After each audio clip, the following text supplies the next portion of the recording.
Good day, class. Today, we are going to talk about a very interesting topic, something that affects the way we think, the choices we make, and even the way we see the world.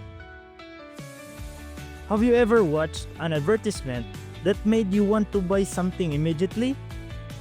Or a political campaign that made one candidate seem like the best choice?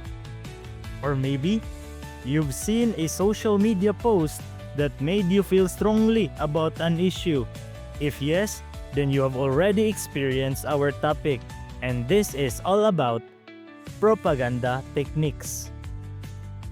So by the end of this video, we will be able to define propaganda, identify different propaganda techniques, and analyze how these techniques influence our thoughts and decisions. So are you ready, everyone? Let's now begin. First, let's define propaganda. Propaganda is a form of communication that is used to influence people's thoughts, opinions, and actions. It is commonly seen in advertisements, politics, and even in social movements. Now, some propaganda is used for good, like health campaigns that encourages people to stop smoking. However, some forms of propaganda can be misleading because they don't always tell the whole truth. That's why it's important to learn about propaganda techniques so we can recognize when someone is trying to influence us. Now let's move on to the different propaganda techniques. I will explain the most common propaganda techniques one by one. So listen carefully. The first technique is called card stacking.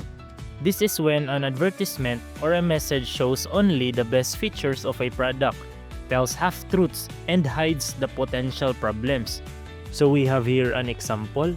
In this picture, the facts about the product are selected and presented, which most effectively strengthen and support the claims of the product endorser.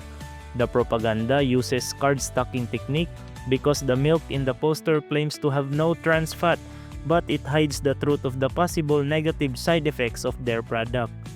Next, we have name calling. This technique uses negative words to create fear or hatred toward a person or idea. It links someone to a negative symbol. So we have here an example. The picture shows a person holding a placard stating derogatory words such as racist and spineless complicit pigs. The propaganda uses name-calling because the use of the above-mentioned words creates a negative image to the person or organization. The third technique is plain fox. This is when advertisement or a campaign makes someone look like an ordinary person to gain the trust of the public. So we have here an example. In this picture, a successful security guard who graduated cum laude is drinking a kind of coffee which seems to be enticing to common people. A husband and father, he is a common person representing a larger number of consumers. This picture uses plain fox propaganda techniques because it uses common people to sell or to promote a product or service. Next, we have glittering generalities.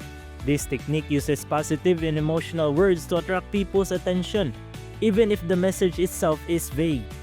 So we have here an example. In this picture, the beautiful places in Surigao del Sur is being shown with an appealing tagline that says, "A Shangri-La by the Pacific," to attract the tourist.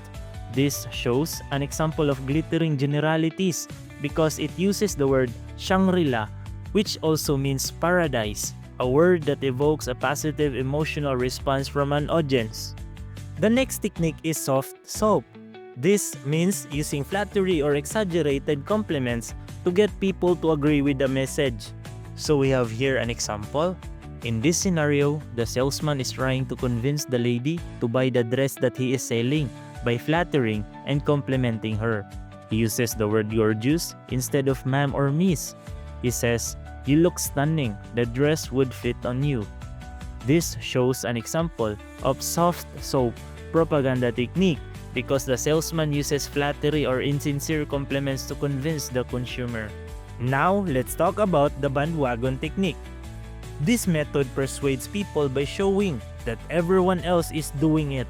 It makes people feel like they need to follow the crowd. So we have here an example. Maria has doubts about joining investment schemes that promise a high return of interest for a short period of time. Because her family and friends are doing it, she decided to invest her money anyway. So this is an example of bandwagon propaganda technique because Maria was pressured to accept the idea of joining an investment scheme knowing that everyone is doing it. The next one is testimonial. This is when a famous person or an expert promotes a product or idea. So we have here an example. A famous singer drinks a bottled water. Then she smiles and yells, "Things never change. Ever since I started singing, this drink has always been best for me, for my voice, and for my family." This is an example of a testimonial propaganda technique because a famous personality recommends a product and speaks for its value. Another technique is loaded words. This is when words are used to make people feel strong emotions, even if there is no real evidence to support them. So we have here an example.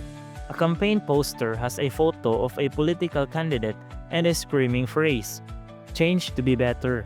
The poster does not tell us anything else, neither about how supporting the candidate will mean change to be better, nor about how we will get change by supporting him.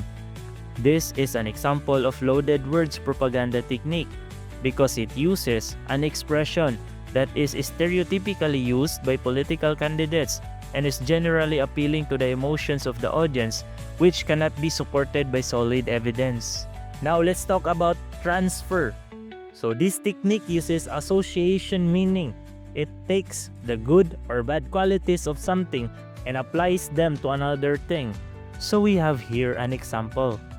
An influential female group wearing blonde hairstyle rocks on a stage and exclaims, "She bangs." Teenage girls imitate the trending blonde hairstyle of this famous group because it gives them a positive feeling of being one of them. This is an example of a transfer propaganda technique because imitating the group of artists' hairstyle gives them a positive feeling of acceptance. Finally, we have simplification. So this is when a message reduces a complex issue into a simple statement or slogan. It often targets people who don't have much knowledge about the topic. So we have here an example.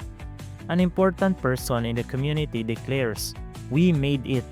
The person deliberately announces victory against a massive health issue experienced by the country despite the increasing number of cases of the disease. This is an example of a simplification propaganda technique because the person reduces the critical issue into a simple one by using a catchy expression to persuade uninformed listeners about the real health status.